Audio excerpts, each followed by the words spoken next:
Du coup, on va pas passer trop de temps sur l'introduction. On va laisser la parole au docteur Bouzna et ensuite au docteur Magnette Pizzetti pour leur présentation.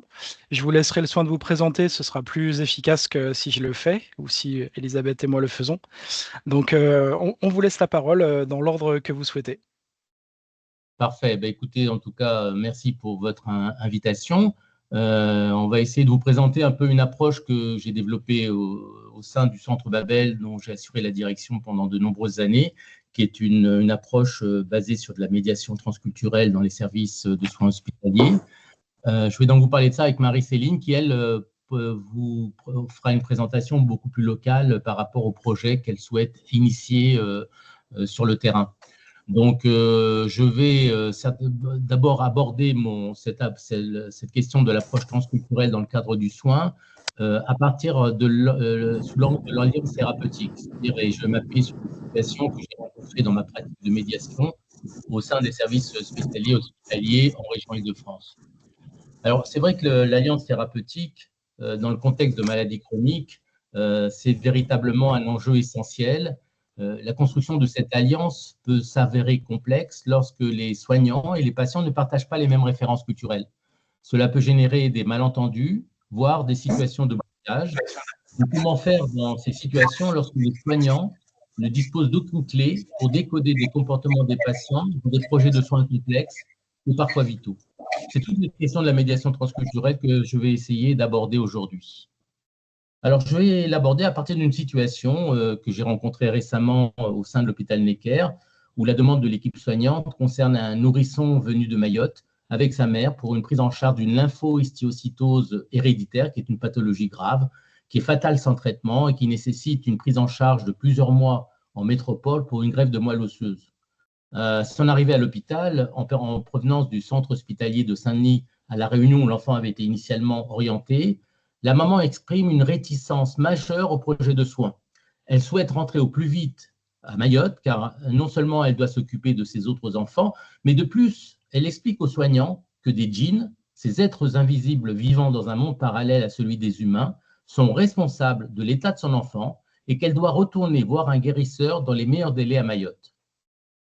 Dans ce contexte, vous comprenez que l'équipe médicale s'interroge sur la pertinence de ce projet de soins, certes possiblement curatif, mais très lourd et très risqué. La situation est singulière car il est peu fréquent que les patients expriment directement leur théorie sur l'origine de la maladie devant les médecins, de crainte de n'être ni pris au sérieux, ni compris par ces derniers. Mais dans cette situation, la pression familiale est si forte sur cette femme pour un retour immédiat de l'enfant qu'elle n'avait probablement pas d'autre choix que de l'exprimer. Nous sommes donc confrontés dans cette situation à deux visions de la maladie radicalement hétérogènes. D'une part, du côté médical, une maladie grave d'origine génétique, et du côté de la famille de l'enfant, une attaque par les djinns. Dans l'interprétation médicale, le diagnostic posé doit conduire à la greffe de moelle osseuse, et à défaut, l'enfant va mourir. De l'autre côté, le diagnostic d'attaque par les djinns devrait conduire à un retour de l'enfant au pays pour être traité. À défaut, l'enfant ne survivra pas. Le seul point qui réunit au départ ces deux points de vue est que l'enfant va mourir si le traitement suivi est celui de l'autre partie. Comment, dans ces conditions, rendre possible une rencontre entre des théories aussi hétérogènes? Alors, plus généralement, un premier constat, c'est qu'on est aujourd'hui dans un monde en mouvement où la rencontre à l'autre se traduit dans les sociétés occidentales par des crispations identitaires. L'accueil des migrants est évidemment un enjeu politique central, mais avant tout, pour nous, soignants, c'est un enjeu de santé publique. Il suffit de se référer aux enquêtes épidémiologiques les plus récentes qui démontrent que face aux maladies chroniques, les patients migrants payent un tribut particulièrement lourd qui ne s'explique que partiellement par des facteurs socio-économiques. Pour certains patients, la situation est aggravée par des difficultés d'accès aux soins en raison des problèmes de communication liés à la fois à l'obstacle linguistique, à la distance culturelle et parfois, il faut le reconnaître, à celle de discrimination. Dans ce contexte, l'approche transculturelle et ses outils, je veux parler de l'interprétariat et de la médiation transculturelle, devraient s'imposer comme facilitateurs de l'intégration des populations concernées. Mais on verra que cela n'est pas aussi simple que cela. Alors, une étude récente dans 2 hôpitaux de la région parisienne peut être intéressante à analyser. Alors, cette étude, cette recherche, a concerné des femmes originaires d'Afrique de l'Ouest et qui étaient atteintes d'un cancer du sein. Et cette recherche nous a montré plusieurs éléments qui doivent nous questionner. La première chose, c'est que la plupart des patientes rencontrées n'ont pas osé poser de questions sur l'origine de leur maladie ou sur les questions sur la maladie même aux médecins qui les suivaient. Cette recherche, par ailleurs, confirme que le vécu du cancer du sein dépend de la société d'origine, de la durée de résidence en France et du niveau d'éducation. Les femmes qui ont grandi en zone rurale n'ont pas une notion claire du cancer, bien que certaines connaissent le terme en français. Dans de nombreuses cultures, la notion même de cancer est inexistante. Il en est de même pour la représentation de certains organes internes et comme des concepts biologiques comme les hormones. Dans ce contexte, comment faire accepter à une jeune femme atteinte d'un cancer du sein métastatique et placée sous hormonothérapie qu'il lui sera impossible de tomber enceinte? Comment faire accepter qu'un traitement qui est là pour soigner réduise à néant toute possibilité de procréation avec toutes les conséquences sociales pour cette jeune femme? Alors, cette recherche s'est également intéressée aux pratiques d'interprétariat dans le cadre de cet hôpital. Ainsi, nombre d'interprètes confient ne pas traduire de manière littérale les paroles du médecin. Une des raisons est que c'est techniquement difficile, mais aussi que nommer une chose pourrait la rendre possible, voire la provoquer. Dans un autre exemple, un interprète malinqué va traduire cancer du sein par la maladie du sein qui ne se guérit pas. Vous imaginez les conséquences dans la suite de la prise en charge. Les interprètes rapportent également que de nombreuses femmes associent le cancer à une attaque sorcière qui serait motivée par la jalousie. Comment enfin parler de maladie pour désigner des phénomènes qui peuvent n'avoir aucune traduction clinique et qui ne sont rendus visibles que par le truchement de l'imagerie médicale? Quant au recours aux thérapies alternatives, il est souvent perçu par les nombreuses patients comme un complément à la biomédecine. Cette enquête vraiment nous amène à un premier concept de l'anthropologie médicale, qui est que face à la maladie grave, avec son risque vital, deux récits vont cheminer le plus souvent sans se croiser. Le premier est celui que le médecin va construire à partir des symptômes du malade. Son objectif est essentiellement, on le sait, diagnostique et thérapeutique. Le second récit est celui du patient.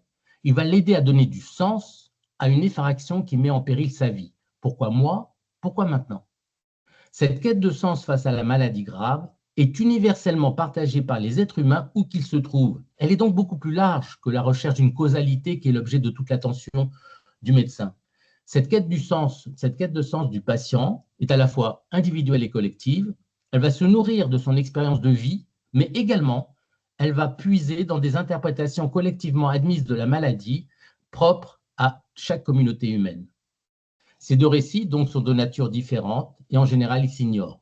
Le discours médical énonce le point de vue officiel sur la maladie et considère qu'il a le monopole de sa définition.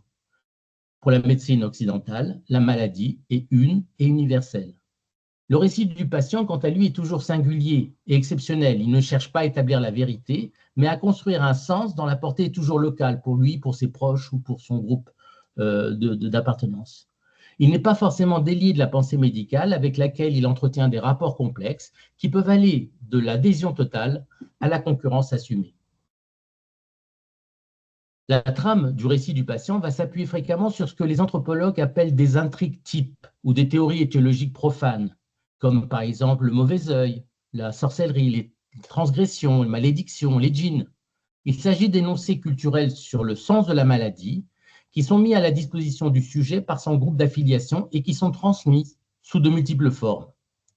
Ces énoncés sont des formes suffisamment générales et implicites pour être pertinents à tous les individus d'un même groupe culturel. Mais en aucun cas, sauf à tomber dans un culturalisme dangereux, l'expérience vécue de la maladie par le patient n'est réductible à ces trames narratives culturellement codées. Chaque histoire est singulière et unique. Ainsi, dans les services de soins, aux interprétations de la maladie proposées par le corps médical vont répondre souvent de manière souterraine d'autres modèles explicatifs, ceux des patients et de leurs proches. C'est à partir de ces modèles qu'ils vont organiser leur propre réseau de soins, et cela en parallèle au circuit de soins officiel. Les patients ne nous en parlent qu'exceptionnellement des démarches qu'ils font, trop inquiets d'être immédiatement disqualifiés. Pourtant, quelle que soit la forme empruntée, ces démarches ne relèvent ni du folklore, ni de croyances rétrogrades. Elles sont la réalité vécue par les patients face à la maladie. Alors la question, c'est comment faire pour que cette réalité soit prise en compte par les soignants. Alors, comment les patients gèrent-ils les deux interprétations biomédicales et l'interprétation, leur propre théorie profane autour de la maladie, souvent qui s'appuie sur ces trames culturellement codées? On pourrait penser qu'il y aurait une sorte de compétition entre les deux interprétations et que le patient devrait choisir l'une au détriment de l'autre. En fait, on a constaté que dans la plupart des situations, il y avait en fait une coexistence des deux interprétations sans neutralisation de l'une par l'autre. Ce point avait été mis en évidence dans une recherche aujourd'hui, qui était une des premières recherches que nous avons fait sur le sujet à l'hôpital Necker, auprès de familles dont un ou plusieurs enfants étaient touchés par le virus du sida. Nous avions alors constaté que l'origine virale de la maladie n'était pas niée par les familles dans la plupart des situations. Cependant, le sida, le virus, était considéré comme un maillon intermédiaire de la chaîne de causalité et jamais comme le maillon terminal. Dans la plupart des situations, le virus n'était qu'un outil au service d'une intention malveillante. Il était alors tout à fait concevable pour ces patients de suivre les thérapeutiques préconisées par la médecine occidentale pour soigner la maladie sida, tout en mettant en œuvre parallèlement les protections nécessaires prescrites par le thérapeute traditionnel contre l'attaque sorcière. Nous avions également montré que dans cette recherche, que l'interprétation profane des patients n'exclut pas une compréhension fine du discours médical. Elle n'est pas non plus un obstacle à l'établissement d'une alliance thérapeutique, au contraire. En tenant compte des acquis de cette recherche, que se passerait-il dans des situations de blocage si nous créions les conditions pour faire émerger la parole du patient et si nous le mettions en situation d'agir sur sa propre problématique, alors qu'habituellement, il se trouve dans une position de dépendance dans la gestion de sa maladie? Nous allions répondre à cette question en montrant que la prise en compte du fait culturel, généralement considéré comme un obstacle ou comme un frein, pouvait au contraire se révéler un catalyseur formidablement actif dans la relation de soins, mais également nous apporter des réponses, parfois inattendues d'ailleurs, à la situation de blocage. Dès 1999, nous avons donc expérimenté un dispositif de médiation transculturelle qui, à l'époque, avait été mis à disposition des équipes soignantes intervenant dans les CETD, confrontés à des patients issus de la migration et souffrant d'une pathologie douloureuse chronique, donc dans des situations de blocage ou d'impasse du projet de soins. Puis le champ d'intervention s'est très rapidement ouvert et on intervient aujourd'hui sur l'ensemble des pathologies chroniques. Et ce type d'action fait aujourd'hui l'objet d'un partenariat conventionnel avec l'hôpital Necker et un partenariat qui est établi avec d'autres structures hospitalières en région Île-de-France.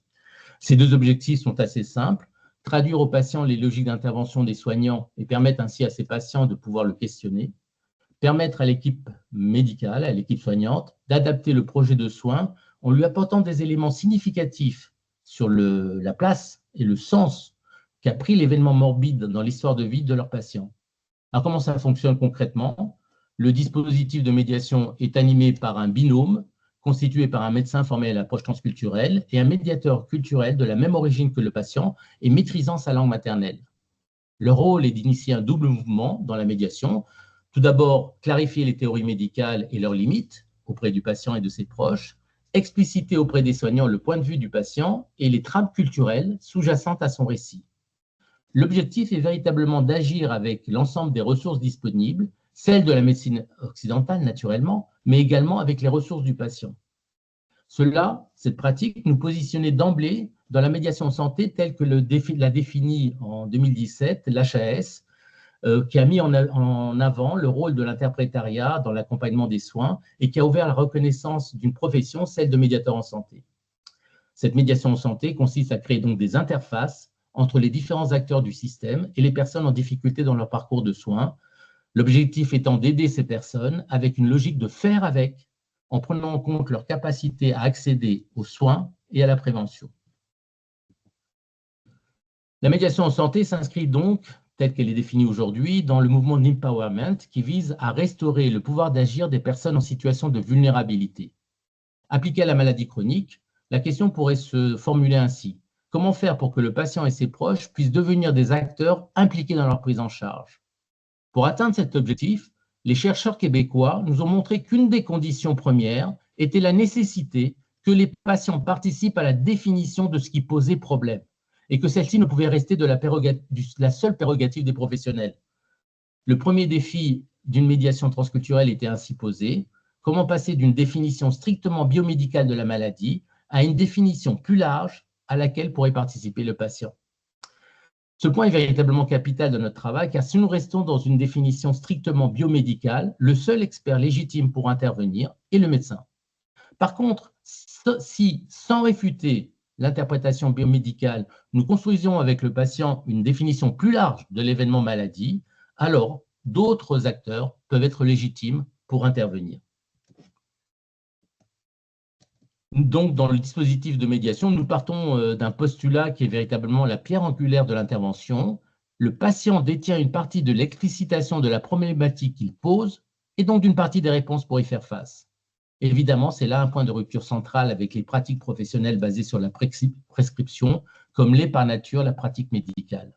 Le défi est véritablement de passer de l'application unilatérale d'une expertise qui conduit à la prescription à une négociation fondée sur une mise en commun des connaissances. La phase de définition du problème va s'inscrire dans un processus interactif. Cette définition va être le produit combiné de l'expertise médicale et de l'expertise tirée de l'expérience du patient. En participant à la définition de leurs problèmes, les patients ont alors la possibilité de s'impliquer activement dans l'élaboration et la mise en œuvre du projet qui les concerne. Tout le dispositif de médiation est construit afin d'aider les patients à formuler et analyser leur situation pour ensuite rechercher collectivement les moyens les plus appropriés pour faire face à leurs difficultés. Alors, si on revient à notre nourrisson dont je vous parlais tout à l'heure, on va l'appeler Mohamed, après 2 heures de discussion, nous arrivons à une interprétation qui va mettre en lien les deux mondes. L'attaque par les djinns aurait ouvert à l'irruption de la maladie chez l'enfant. Par conséquent, il serait tout aussi nécessaire de réaliser les rituels dont parle la maman de l'enfant que de réaliser la greffe de moelle qui était prévue par l'équipe médicale. Les deux parties semblaient accepter cette intervention. Néanmoins, nous proposons à la maman de contacter son mari au téléphone pour partager la charge de la décision avec lui. Elle semble soulagée de la proposition et comme le décalage horaire avec Mayotte n'est que de 2 heures, nous l'appelons avec le téléphone du service. L'interprète, dans sa nouvelle fonction de médiatrice, va expliquer très précisément en mahorais ce que nous proposons. Le père de Mohamed comprend parfaitement la proposition. Il reprend d'ailleurs les différents éléments avec l'interprète pour voir s'il a bien compris. Plus encore, lorsque l'interprète lui explique que sa femme est véritablement terrifiée par la greffe, puisqu'elle est censée être la donneuse pour la greffe de moelle osseuse, il nous dit alors qu'il est prêt à être le donneur et accompagner son fils pour la greffe. Il fera dans les suites le lien avec la grand-mère de l'enfant pour qu'une partie du rituel puisse avoir lieu en France avant l'opération et qu'une fois l'enfant rétabli, le reste du rituel sera réalisé à Mayotte. Évidemment, pour nous, c'est totalement inattendu et nous sommes à la fois naturellement surpris et soulagés. Tout le reste de l'entretien va permettre de mettre à plat les obstacles administratifs et financiers au projet. Nous l'apprendrons quelques semaines plus tard que toute la mobilisation de l'équipe de Necker, qui va inclure naturellement l'assistante sociale, va permettre l'arrivée du père de l'enfant et la réalisation du projet de soins qui va être précédé par ce rituel de protection, à l'intérieur même du service hospitalier. La guérison de l'enfant n'est pas garantie, évidemment, mais le chemin était ouvert. Alors, vous voyez, ce type de travail, les indications sont assez larges, je vous laisse les découvrir. Hein. Ça va de patients qui récusent le traitement proposé pour des motifs non élucidés, jusqu'à des situations où il est important de faire émerger le consentement éclairé du patient avant une décision thérapeutique majeure, sur des ruptures aussi de suivi de soins, là aussi inexpliquées. Donc, on voit qu'on a une palette très large de situations dans lesquelles la médiation pourrait être utilisée. Le recours, alors autre élément fondamental dans notre dispositif, c'est que le recours à la langue maternelle est toujours possible, même lorsque le patient est complètement francophone. En effet, il faut vraiment comprendre que si la langue française est souvent utilisée par le migrant de manière instrumentale, c'est bien le lexique de la langue maternelle qui est porteur des signifiants culturels. En effet, c'est ce lexique qui va nous offrir la clé pour accéder au monde de signification et au sens que le sujet attribue aux événements comme la maladie, la souffrance ou la mort. Alors, quelles sont les modalités pratiques, rapidement, de ce type de dispositif? L'intervention de médiation, tout d'abord, elle se passe dans les locaux du service demandeur. Elle est limitée dans le temps, en général 1 ou 2 interventions. La plupart des situations, 80%, je dirais, se déroulent sur une seule intervention. Mais la médiation va se dérouler sur 2, 3, 4 heures parfois. L'entretien va se réaliser dans un groupe élargi. On retrouve, donc, comme dans les médiations classiques, le patient accompagné, quand il le souhaite, par ses proches, le médiateur interculturel, donc un professionnel, j'insiste beaucoup là-dessus, le ou les soignants qui ont en charge de la situation et qui ont sollicité l'intervention. Enfin, le médecin responsable du dispositif qui, en tant qu'animateur, a pour rôle de gérer l'ensemble des interactions lors de l'entretien. Alors, c'est vrai que fort de ce nouveau dispositif, dont on pouvait percevoir les effets tant sur les patients que sur les équipes médicales, nous avons voulu diffuser celui-ci au sein des hôpitaux et former des soignants susceptibles d'animer ce type de médiation. Mais avant cela, évidemment, il fallait démontrer par une évaluation l'intérêt du dispositif, ce qui n'était pas forcément simple en raison de sa complexité. Cependant, nous l'avons réalisé avec le soutien de l'ARS Île-de-France à l'hôpital Necker à Paris, en analysant 2 aspects de ce dispositif. Tout d'abord, son impact sur l'alliance thérapeutique médecin-patient grâce à une recherche qualitative qui a été menée par une équipe de l'INSERM. Et en second lieu, une recherche sur son impact médico-économique, cette recherche étant menée par une autre équipe de chercheurs en économie de la santé de l'Hôtel-Dieu. Les 2 volets montrent de manière convergente un impact de ces outils, non seulement sur l'amélioration de la qualité de la relation de soins, mais on a pu également démontrer un impact très significatif de la médiation, tant sur les durées moyennes d'hospitalisation que sur les coûts de traitement. Les résultats de ces recherches ont d'ailleurs été publiés dans le BMJ Open, dont vous pourriez avoir en 2019. Donc, je résume pour conclure mon propos. On a des études épidémiologiques qui démontrent la vulnérabilité des migrants face à la maladie. Nous avons des outils à disposition des soignants qui ont été évalués. Nous avons l'exemple d'autres pays qui se sont engagés dans des pratiques de médiation transculturelle. Je veux parler de la Belgique, du Canada, etc.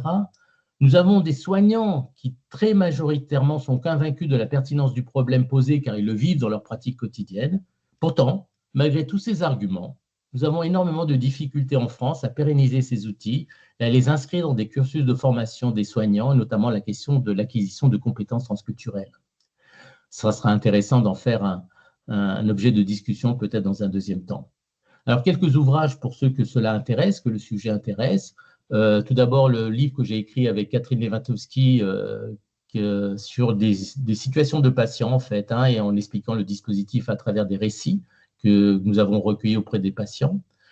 Un guide de médiation en santé qui est plus récent, qui a été édité aux éditions InPress également, dont j'ai assuré la direction. Alors là, on décrit des approches non seulement dans la santé, mais également au niveau de la protection de l'enfance, au niveau scolaire, etc. Et enfin, des numéros de la revue L'Autre qui ont été spécifiques sur le dossier médiation. Il y en a au moins 2 qui ont été réalisés autour de cette question de la médiation transculturelle. Voilà, je vais peut-être naturellement laisser la parole à Marie-Céline pour poursuivre le propos. Je vais quitter ce...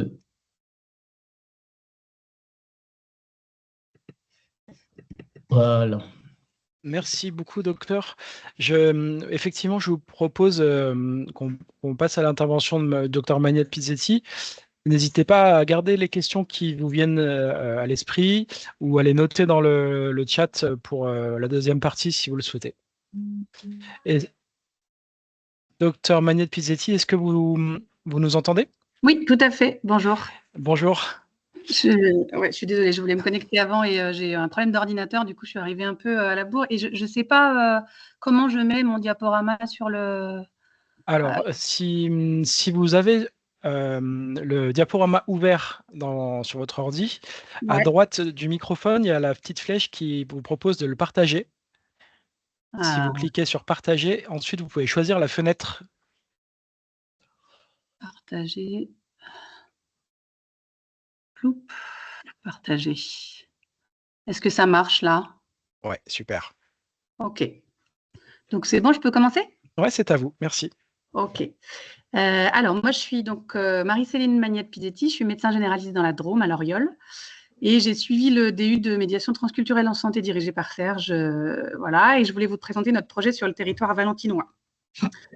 On est actuellement une équipe de 3 personnes. Il y a Gabrielle Lacoste qui est travailleuse sociale, Caroline Curie, psychologue, et moi-même. Et on veut mettre en place un dispositif de formation à la transculturalité et de médiation transculturelle en santé, un peu similaire à celui de Poitiers, qui s'appelle le Médiation transculturelle 86, qui est né aussi à la suite du DU de médiation de Serge. Je dirais 3 mots sur ce processus, sur ce dispositif de médiation proposé à Poitiers. Donc, il est porté par le Centre de santé des Trois Cités à Poitiers. Il est financé par l'ARS depuis 2022 et depuis 2023 dans le cadre du contrat territorial d'accueil et d'intégration. C'est un dispositif qui propose des formations à la transculturalité. Pendant 3 ans, ils ont formé 3 équipes de 20 personnes avec 10 interventions d'une journée chaque année pour des professionnels du soin et du secteur social et pour des interprètes. Et en parallèle, dès le début, ils ont fait des interventions de médiation. Maintenant, c'est un dispositif qui est reconnu sur l'agglomération de Poitiers, qui propose des formations à la transculturalité et à l'outil de médiation transculturelle pour les acteurs sociaux et médico-sociaux. Et même maintenant, ils impliquent et ils incluent des professionnels de l'éducation. Ils bossent avec l'éducation nationale, avec les crèches, etc. Et en parallèle, ils continuent à développer des interventions de médiation. Juste pour information, ils ont fait une vidéo explicative qui est accessible sur Internet. Je pourrais vous transmettre le lien si ça vous intéresse. Nous, on voudrait faire pareil ou un peu comme eux. Notre dispositif, nous l'avons nommé Passage, le soin d'un monde à l'autre. Il est porté par le diaconat protestant. Nos objectifs sont de sensibiliser et de former les professionnels du territoire à la transculturalité, de créer une équipe de médiateurs-interprètes pour qu'on puisse solliciter en présentiel dans les langues et les cultures les plus fréquemment retrouvées sur le terrain, en nous appuyant sur le DU Dialogue proposé par Lors Samdara à Lyon, qui forme les interprètes à l'approche transculturelle. On a aussi dans l'idée d'étoffer notre équipe en recrutant des professionnels qui acceptent de se former à la médiation transculturelle en santé. Et puis, on voudrait pratiquer des médiations sur le territoire. En pratique, on a lancé une enquête pour évaluer les besoins sur le territoire sous la forme d'un questionnaire que normalement la PAS de Valence au moins a dû recevoir. C'est un questionnaire qui va tourner jusqu'à mi-juillet. On reviendra vers vous pour proposer des formations dès qu'on aura des financements de l'ARS, mais on voudrait commencer à proposer des médiations dès maintenant. En pratique, les indications pour une médiation, c'est donc toute situation de blocage dans l'accompagnement d'un patient par des soignants ou d'un usager par les travailleurs sociaux en lien avec la différence des cultures, ce qui implique qu'on ait à disposition un médiateur en présentiel dans la langue du patient. Qui demande, c'est les soignants et les travailleurs sociaux sur le territoire valentinois élargi. Alors, je mets à dessein Montélimar, Privadis, c'est-à-dire qu'on n'est pas restrictif tant que c'est accessible, pas trop loin en voiture. On est ouvert à des demandes. Pour nous contacter, l'idéal c'est de nous écrire par mail à dispositiftransculturel26@gmail.com. Éventuellement, vous pouvez nous téléphoner si vous avez des questions. Et nous, par retour de mail, on vous fera passer une fiche de demande qui renseigne la situation concernée. La contrainte actuelle, c'est qu'il faut qu'on ait un interprète médiateur en présentiel dans la langue du patient, comme je vous le disais, et qu'il nous faut le payer. On se déplace donc sur le lieu d'exercice du professionnel qui demande, comme l'expliquait Serge tout à l'heure. Il faut prévoir une intervention de 2 à 3 heures au moins. Et puis, ces premières médiations, nous voulons les faire dès maintenant, comme je vous disais, même si on n'a pas encore les financements. La seule chose qu'il faudrait payer, donc, ce sont ces interprètes médiateurs qu'on peut faire venir de Lyon si on n'a pas de ressources disponibles sur place. Comme à Lyon, il y a la formation avec le DU, ça fait un pool d'interprètes qu'on peut solliciter. Pour avoir une idée du prix d'une intervention à Paris sur le dispositif où Serge travaille, un interprète sur une médiation, ça coûte 180 €. Une fois qu'on aura les financements de l'ARS, ce dispositif serait gratuit pour les professionnels, à la fois dans les formations qu'ils proposent et dans les interventions de médiation. Et je vous remercie de votre attention. Voilà. J'en ai fini pour ma part. Et je ne sais pas comment on en est. Merci. Vous pouvez arrêter le partage. Oui. Oui, bah merci beaucoup pour vos deux présentations. Je réponds tout de suite à la première question qu'il y a dans le chat concernant les supports. C'est pas gênant pour vous deux si on les transfère à la fin de la présentation? Oui, sous format PDF, simplement. Oui, voilà, ouais. Ils sont dans le format que vous m'avez transmis, il est déjà en PDF, je crois. Parfait. Ouais. J'ai également lancé l'enregistrement de ce webinaire. Si pour les personnes qui n'ont pas pu se joindre à nous, c'est OK qu'on puisse le revoir ou le transférer également pour les passes de la région? La question se pose pour qui, là? Pour, vous? oui. Oui, pour moi. Pour vous essentiellement, c'est vous qui êtes intervenu, mais Oui, bien sûr. ouais, super. En tout cas, c'est très dense et moi j'ai peut-être une première question qui me vient, mais après je veux pas non plus trop monopoliser la parole, mais peut-être docteur Bouzna, j'ai souvent entendu que justement les proches et l'entourage des patients pouvaient aussi être un frein à la libération de la parole, ou en tout cas un frein à l'alliance thérapeutique. Et j'entends que dans votre dispositif, vous les intégrez pleinement. Et je me demandais justement si c'est une question qui a été travaillée et comment vous faites pour que ça devienne un appui et pas un obstacle, la présence des proches. Oui, c'est une question très pertinente. Alors, j'aimerais y répondre par le miroir de votre question, qui est que parfois on utilise des membres de la famille pour être des traducteurs au sein des consultations médicales. Ça, franchement, nous, on ne le fait jamais, on le prohibe complètement parce qu'il y a des biais, on veut, tu en voilà, dans la manière dont la traduction va se dérouler. Vous imaginez, si vous interrogez le mari en gynécologie sur les problèmes sexuels, ou si un enfant, dans le cas de la protection de l'enfance, vous interrogez l'enfant et l'enfant va être le traducteur de sa propre famille, on est dans des situations qui sont inextricables. Donc pour moi, l'acte de traduction est un acte professionnel, il nécessite de faire appel à un professionnel. Ça ne peut pas être un bricolage, ça doit se faire par des gens formés à cela. Vraiment, parce qu'on attend de la traduction non seulement de traduire les mots, mais ce n'est pas simplement ça la traduction, c'est de nous restituer le monde de l'autre, de la famille, les concepts qui sont derrière les mots. Quand on parle de traduction de termes, si je vous dis myélopathie cervico-arthrosique, évidemment que ce n'est pas traduisible en soninké. Il va falloir trouver d'autres chemins pour arriver à faire comprendre le concept même d'une compression de la moelle par des phénomènes arthrosiques. Et là, on a besoin de gens qui peuvent nous accompagner sur ce chemin-là pour trouver à chaque fois une manière la plus pertinente pour traduire. Donc déjà ça, franchement, si vous pouvez éviter, ça serait génial de pouvoir éviter ça, les membres de la famille comme traducteurs. Allez, après, la question du groupe dans la présence dans le dispositif, elle est liée au fait que la conception même de la maladie n'est pas la même. Pour vous, et pour moi, en tant que médecin, d'un point de vue biomédical, la maladie appartient au patient. Pour la plupart des cultures auxquelles nous avons affaire, la maladie est un message adressé à un groupe. C'est-à-dire que le sujet en tant que tel n'existe que par ses affiliations, par le fait qu'il est relié. Dans Maghreb, on est dans des systèmes patrilinéaires, c'est-à-dire que je suis un sujet parce que j'ai un père, un grand-père dans lequel je m'affilie. Et donc, ça veut dire concrètement la venue d'un malheur, ça peut être une maladie, mais ça peut être la perte d'un travail, ça peut être un accident de voiture, va questionner l'ensemble du groupe.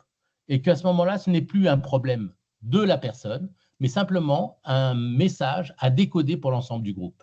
Et c'est pour ça que c'est aussi important pour nous d'avoir l'ensemble du groupe qui sont impliqués. Évidemment, lorsqu'on est en pédiatrie, que les parents soient présents, évidemment, mais on va avoir affaire à des grands-parents qui vont être présents, des oncles, des tantes, et c'est toujours les parents ou le patient qui va définir qui doit venir au sein du dispositif, mais on lui ouvre la porte, tout simplement. Okay, merci. Du coup, est-ce que vous êtes même au point d'encourager parfois le patient à faire venir, en ayant connaissance que ça peut toucher tout un groupe, à lui dire c'est OK pour nous, faites venir qui vous voulez. On l'encourage véritablement. Hein, on l'encourage véritablement. Justement, par exemple, dans la maladie chronique, on a beaucoup travaillé dans la douleur chronique. On sait que la maladie isole la personne. Et donc, tout l'enjeu, c'est de créer des liens sociaux qui vont permettre que la personne se trouve en lien avec d'autres. Et donc, l'interprétation même du sens de la maladie va aider à cette manière dont on va réactiver des liens sociaux qui vont faire que c'est un groupe qui va se mobiliser autour d'une maladie et non pas une seule personne dans son isolement. Ce sont des machines à créer des liens, en fait. Toutes ces interprétations traditionnelles dont on parle, elles créent du lien. Elles créent du lien parce qu'il faut aller voir des thérapeutes traditionnels, elles créent du lien parce qu'il va falloir faire des actes thérapeutiques. Et pour l'instant, ce sont des mondes jusque-là qui étaient complètement clandestins. En fait, les soignants n'avaient jamais accès à cela. L'intérêt de la dispositif de médiation, c'est qu'on met en lumière des pratiques qui existent de manière extrêmement fréquente chez nos patients.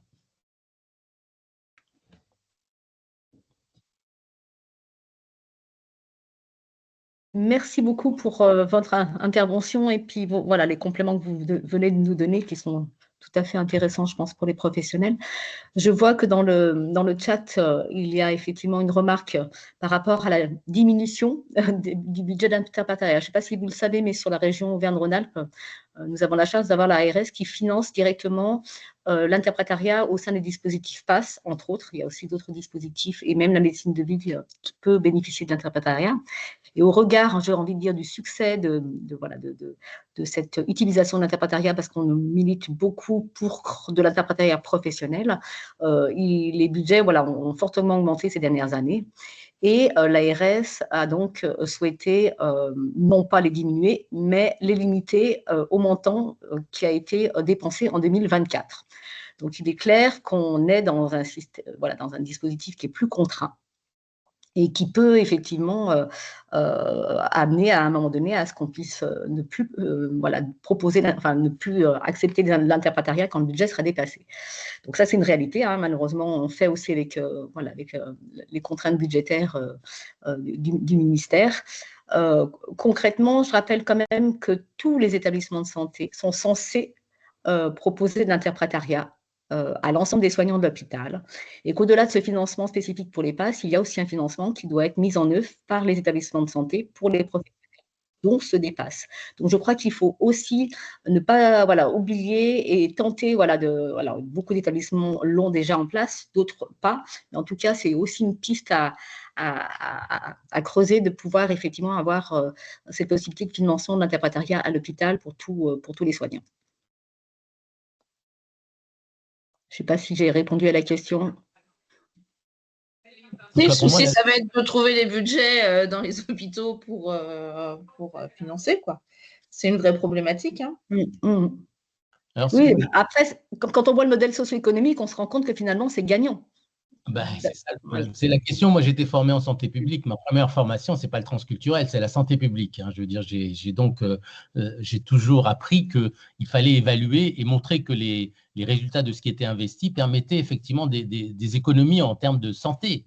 Et ce qui est exactement le cas de ce qui a été démontré en 2019. Donc, on a à disposition des outils qui permettraient de dire, attendez, si j'investis sur l'interprétariat de base ou sur la médiation, ceci peut rapporter des économies en termes de coûts, des coûts hospitaliers qui sont engagés en évitant les malentendus, les recours aux urgences de manière inopinée, une meilleure confiance dans la relation entre médecin-patient, pouvoir confier à la maladie, à la famille aussi, connaître les potentialités de la famille. Donc, il y a plein d'éléments qui pourraient militer. Mais la question, c'est effectivement, mais je comprends votre position, c'est qu'on fait avec des budgets qui nous sont alloués. La question, c'est comment on peut faire remonter ces questions-là au niveau de ceux qui décident comment sont affectés les budgets. J'imagine que l'étude, oui, vous nous avez donné le lien, donc on pourra éventuellement s'appuyer dessus pour négocier.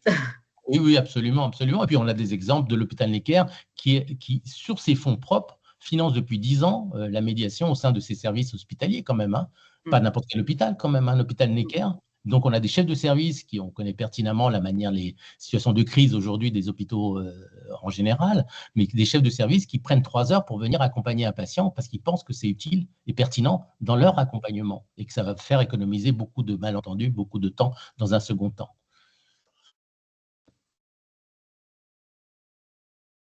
Est-ce que dans vos dispositifs, le vôtre, Monsieur Bouzna, et puis celui que vous avez pensé, Dr Magnette Pizzetti, le fait d'avoir, j'ai bien entendu l'intérêt du présentiel, mais est-ce qu'on peut penser une déclinaison de ce que vous avez décrit tout à l'heure avec de l'interprétariat téléphonique?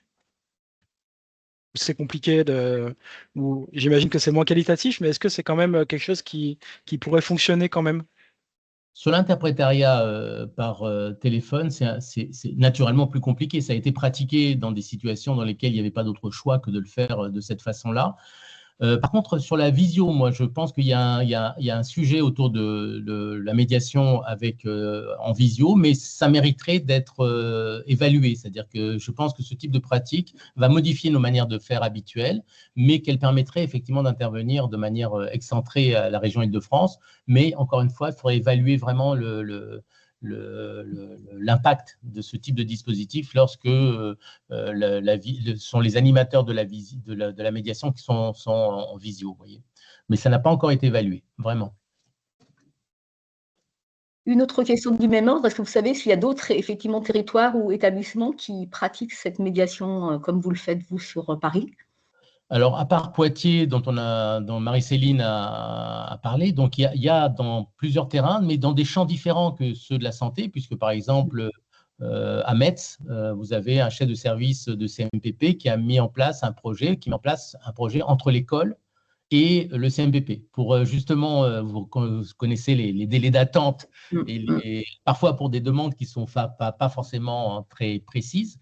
Donc, la médiation permettrait de filtrer les demandes, permettront d'y répondre à un certain nombre d'entre elles et d'orienter véritablement vers le CMP ou le CMPP les indications pertinentes. Voyez.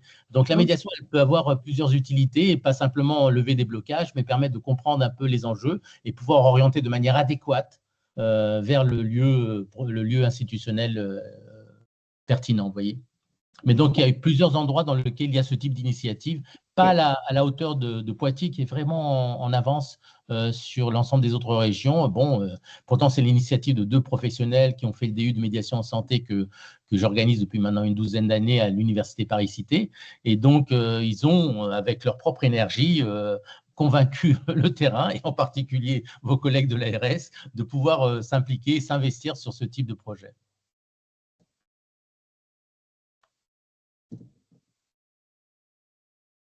Et comment vous expliqueriez le fait qu'il n'y en ait pas plus finalement quand on connaît l'utilité en termes de santé publique et même finalement en termes économiques? Parce que tout à l'heure, vous expliquiez que l'évaluation montrait des résultats probants sur le côté, je ne sais plus comment vous l'avez tourné, mais à la fois financier et médical. Ouais. Mais est-ce que ça, vous avez pu… Très rapidement, c'est clair, c'est la vraie question. Pourquoi ça ne se développe pas plus qu'à l'image d'autres pays? Il faut savoir qu'en Belgique, depuis 2011, les Belges peuvent faire appel à des interprètes médiateurs sur le budget fédéral. Il y a près de 110 000 interventions en Belgique, petit pays quand même, Belgique, par rapport à la France. Donc, on a des pratiques qui existent ailleurs. Et la question, c'est qu'est-ce qui fait qu'en France, alors en Suisse aussi, pareil, ils ont développé avec l'association Appartenance véritablement des relais interprètes médiateurs quasiment dans tous les champs. Et donc, la question que vous posez, c'est pourquoi en France, on a autant de mal? Je crois qu'il y a une raison qui est spécifique à la France, qui est notre manière d'aborder la diversité culturelle, qui est quand même… Vous voyez les débats autour de la laïcité, autour des crispations qui peuvent se dérouler autour de ces questions, autour des enquêtes épidémiologiques qui ne sont pas forcément possibles pour demander ne serait-ce que la langue maternelle, l'origine, etc. Enfin bref, il y a beaucoup de freins qui sont liés à notre modèle, très bien, mais ça, on va le mettre de côté. Je crois qu'il y a aussi un autre problème qui est lié à la possibilité d'introduire du tiers dans une relation qui est basée sur la relation duelle. La relation médicale, elle est véritablement basée sur ce colloque singulier entre le patient et le médecin. L'intervention du tiers, qu'il soit interprète médiateur, va bousculer tout cela. Et donc, il va falloir apprendre à travailler avec des interprètes médiateurs. Et ce n'est pas si évident que ça. Ce n'est pas si évident que ça de lâcher une partie de ses responsabilités, j'allais dire de son pouvoir, dans la relation qu'on a avec un patient. Et introduire du tiers nécessite qu'une relation de confiance s'instaure entre ce tiers et le soignant demandeur. Et ce n'est pas si simple que ça. Donc voilà, je pense qu'il y a des raisons qui sont intrinsèques au dispositif médical qui accepte difficilement l'intervention du tiers, mais aussi on a une situation française très spécifique, clairement. Et du coup, ça me fait penser, pour rebondir à ce que vous dites, est-ce que vous intervenez en fac de médecine pour sensibiliser les futurs praticiens ou en école de soins infirmiers également pour infuser ce message et l'intérêt de faire tout ça sur le terrain ensuite? Oui, tout à fait. On a démarré depuis plusieurs années grâce à l'Université Paris-Descartes, pardon, où là, il y a à la fois des UV, des cours sur la médecine narrative. Vous savez qu'il y a des cours il y a une médecine et narrativité qui a été lancée par l'Université Paris-Descartes. Et on intervient en 3e année, en 5e année, dans le cadre d'UV obligatoire auprès des étudiants. Et c'est passionnant parce que là, véritablement, on voit que les étudiants aujourd'hui, ils sont le reflet de la diversité de la société. Donc, on a une diversité culturelle à l'intérieur des prochains médecins, des prochains soignants. Et c'est vraiment intéressant de travailler sur ces éléments qui ne sont jamais travaillés dans les services. C'est-à-dire comment j'établis une relation à l'autre, comment je peux établir mon lien, comment je peux utiliser ma langue maternelle, etc. Un autre élément qui, pour moi, est fondamental, c'est que dans tous nos services, comme je vous le disais, il y a des soignants qui sont issus de la diversité culturelle. Et c'est des véritables richesses potentielles qui sont là, mais qui ne sont jamais utilisées parce qu'elles n'ont pas été formées, parce qu'elles n'ont pas été accompagnées, parce que c'est pas si évident que ça d'utiliser sa langue maternelle lorsqu'on maîtrise une deuxième langue que le français, dans le cadre, alors qu'on est infirmier, qu'on est aide-soignant, c'est pas si évident que ça, c'est pas si naturel que ça. Et donc, moi, je considère que là, il y a des gisements véritablement de compétences qui sont là, qui mériteraient d'être accompagnés avec les personnes volontaires, évidemment, et qui permettraient non seulement de diminuer les coûts, mais qui vont entraîner obligatoirement une question d'organisation au sein du service, etc. Donc, on a commencé à le faire à l'hôpital de Saint-Denis, où on a formé des professionnels de ce type. Je trouve que là, il y a vraiment quelque chose à développer. Vraiment. Merci beaucoup. Il y a une question dans le chat que je vais vous transmettre. C'est effectivement un médecin qui vient d'arriver, qui est arrivé un petit peu en cours de votre intervention et qui demande si vous intervenez aussi dans des situations ambulatoires ou uniquement sur des situations intra-hospitalières. Alors, le problème de l'ambulatoire, c'est le cadre c'est pas pour nous. Nous, c'est le même dispositif qui va être exporté en ambulatoire. Il n'y a aucun problème. Donc, on le fait en dehors de l'hôpital de manière très, très, très courante. La question, c'est est-ce que, par exemple, Marie-Céline, dans sa pratique de médecin libéral, c'est quand même sacrément compliqué de consacrer 2 heures pour un patient, par exemple. Donc, ça va être limité par cela. C'est-à-dire qu'il faut avoir un cadre spécifique lorsqu'on travaille dans le libéral qui nous permette de faire ce type de travail et qui soit évalué évidemment aussi. Et donc, aucun problème pour intervenir en dehors de l'hôpital. Marie-Céline, je parle en ton nom puisque c'est toi qui seras sollicité si jamais il y a des demandes, mais je pense que c'est possible.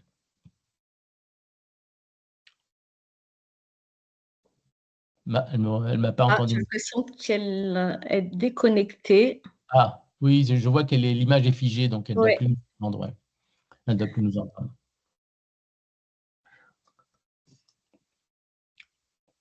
Bon, en tout cas, merci pour votre retour.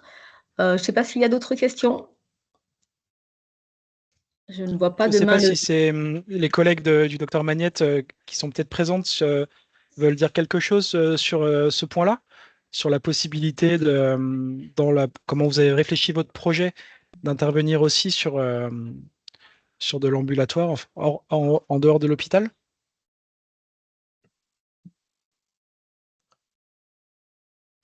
Oui, c'est Madame Lacoste, oui, bonjour.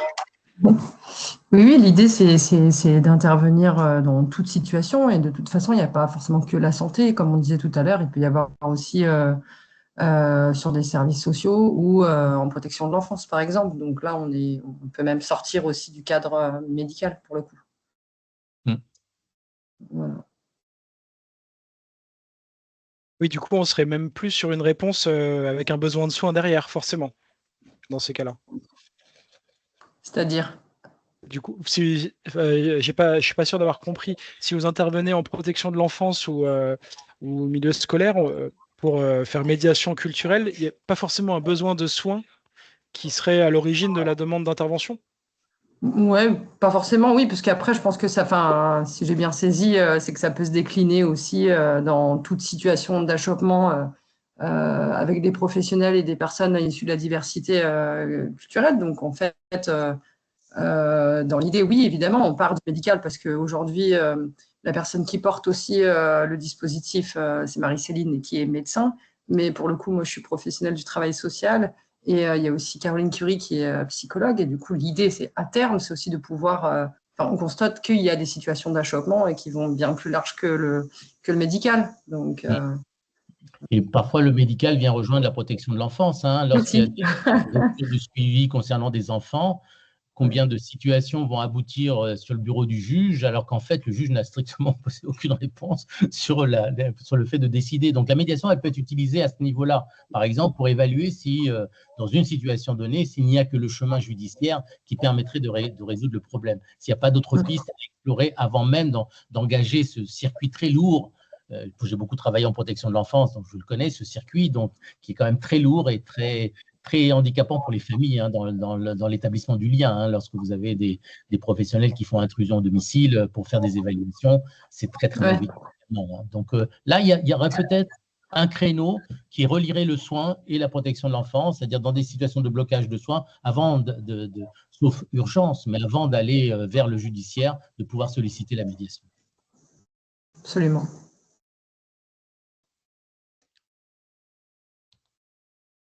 On a une question qui est apparue également qui vous demande, je ne sais pas si vous avez accès au chat, mais si les représentations autour de la maladie, vous les envisagez également, les représentations culturelles au sein même de la culture française. On voit peut-être des différences selon les régions ou selon l'origine géographique, sociale. Est-ce que ça, c'est quelque chose que vous avez dû travailler?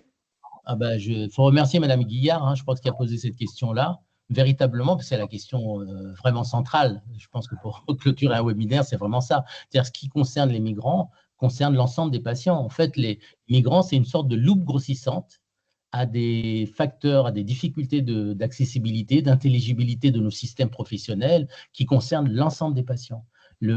En fait, moi, je considère que le transculturel, ce n'est pas le fait de s'intéresser à quelqu'un qui vient d'un horizon culturel qui soit exotique, que ce soit la Turquie, le Togo ou ce que vous voulez. C'est avant tout quand vous êtes un patient, quelle que soit votre identité, quand vous allez à l'hôpital, vous rentrez dans un monde étranger. Puisque là, c'est des manières de parler qui peuvent complètement mettre à l'écart, c'est des manières de s'habiller, c'est un monde en soi. Donc, il y a nécessité de traduire, de décoder, de reformuler, même si on est dans la même langue.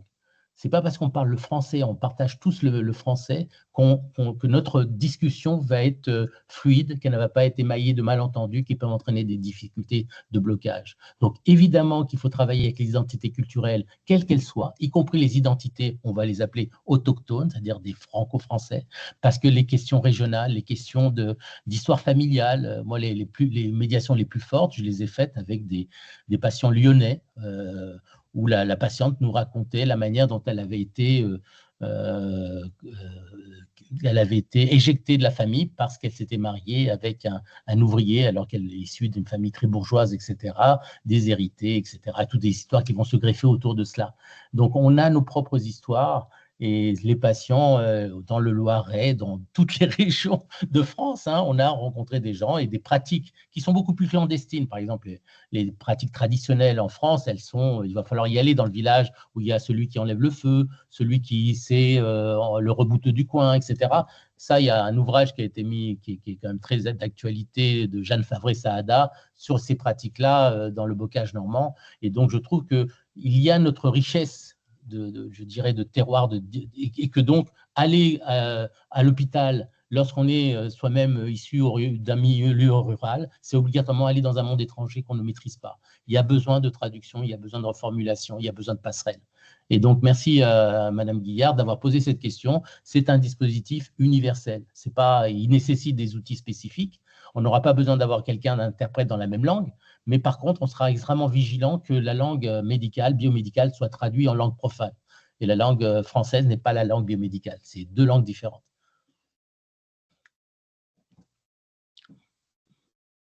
Et finalement, ce que vous nous dites, c'est une invitation à ne pas se reposer sur nos acquis et à sans cesse s'intéresser au monde de l'autre, si on peut le dire comme ça, même si c'est notre voisin. Et même, voilà, ce que vous dites, c'est vrai partout, en fait, et tout le temps. Si je comprends, je le comprends comme ça, en tout cas. C'est-à-dire que le récit du patient reste la clé pour accéder à une relation d'alliance thérapeutique et éviter un certain nombre de malentendus. C'est-à-dire que je dois, à côté de mon langage technique de spécialiste, pouvoir aussi héberger ce récit qui n'est pas si évident à accéder, mais qui est d'une richesse absolue lorsque le lien de confiance existe.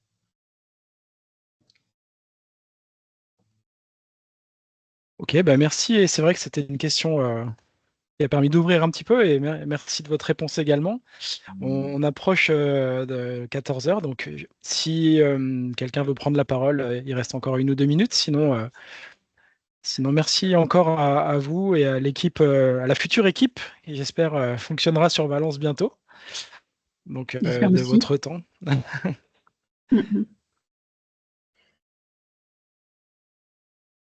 Si on a fait le tour, bah, du coup, je vous remercie encore et je vous souhaite une bonne fin de journée à toutes et à tous.